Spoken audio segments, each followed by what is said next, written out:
Then we move on to the hearings panel report on the Summit Road speed limit review. Mike Davidson. Thank you. This should be pretty straightforward. The hearings panel consists of myself and the 3 ward councillors that share the Summit Road, councillors Templeton, Scandra and Turner. Currently the Summit Road has speed limits between 70 and 100 kilometres, and the proposal was to bring it down to 60 k's. This also includes a couple of the side streets just off it.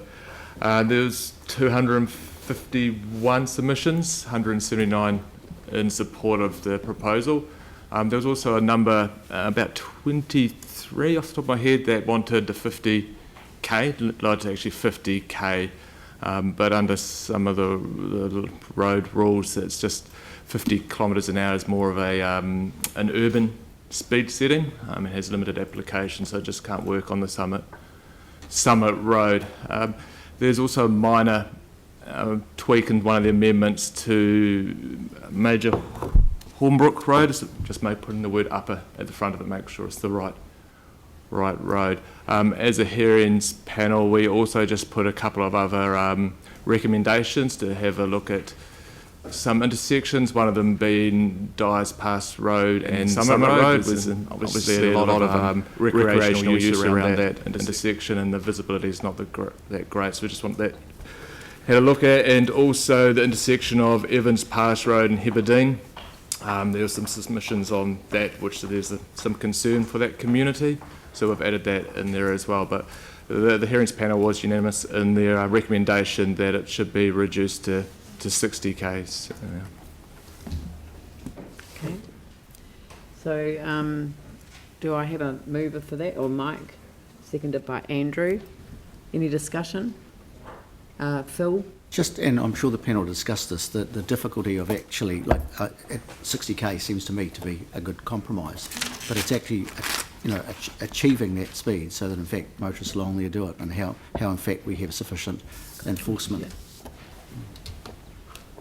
Yeah, actually they have got some speed counts, and the average speed is actually less than 60 k's. So it's just trying to set a consistent speed across that whole Summit Road. So yes, there's obviously a lot of antisocial behaviour up there where there is issues with speed, and then obviously that would need an enforcement, but the average speed of what's been measured sits below 60. Andrew, then Tim. Thank you very much. I would echo the comments made by Councillor Davidson, the chair of the hearings panel. There was certainly a good level of engagement through the community engagement process, a quality hearings process that I think certainly added some value. Staff advice and our recommendations are consistent with that staff advice, and also consistent with recent decision making around, for example, Dyers Pass and other adjoining areas to achieve consistency that makes logical sense to a compliant driver. There are always going to be, unfortunately, antisocial elements to the road use in some of these more remote areas. The view taken by the panel was very much that we can do whatever we like with the speed limits and signage and so on.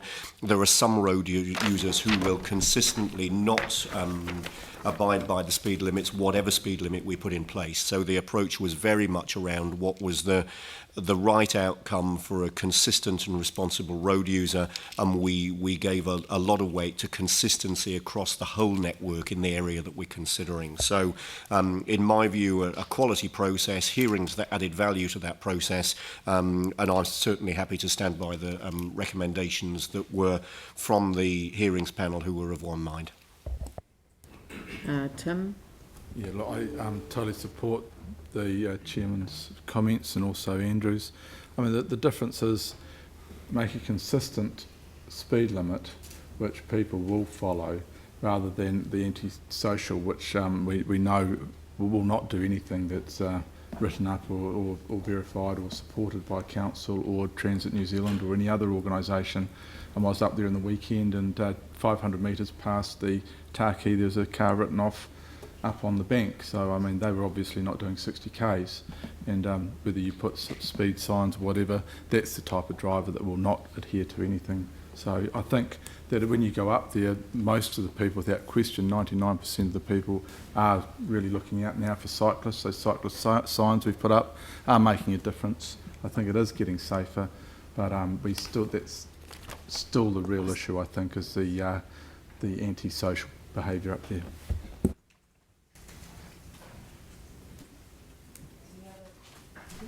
Any other comments? Mike? Thanks. Look, I think this is just another example actually around the city where we're looking at our roads and the safety on our roads and making the right decisions to improve the level of safety. Like what's already been said, yes, there's going to be a number of people that will just disregard speed limits and do whatever they like, and we're actually seeing examples of consequences all over the place when that happens. But actually the majority of people do travel to the speed limit. And when you have a speed limit on a Summit Road that's set at 100 k's, you don't want to be encouraging that type of speed. It's an environment which has a huge recreational element. There's a lot of walkers up there, a lot of runners up there, a lot of people sightseeing, a lot of people biking. It's an environment that actually we need everyone to be able to share the road. So therefore having a safer speed limit that actually suits the environment is what was required, and it's a good outcome.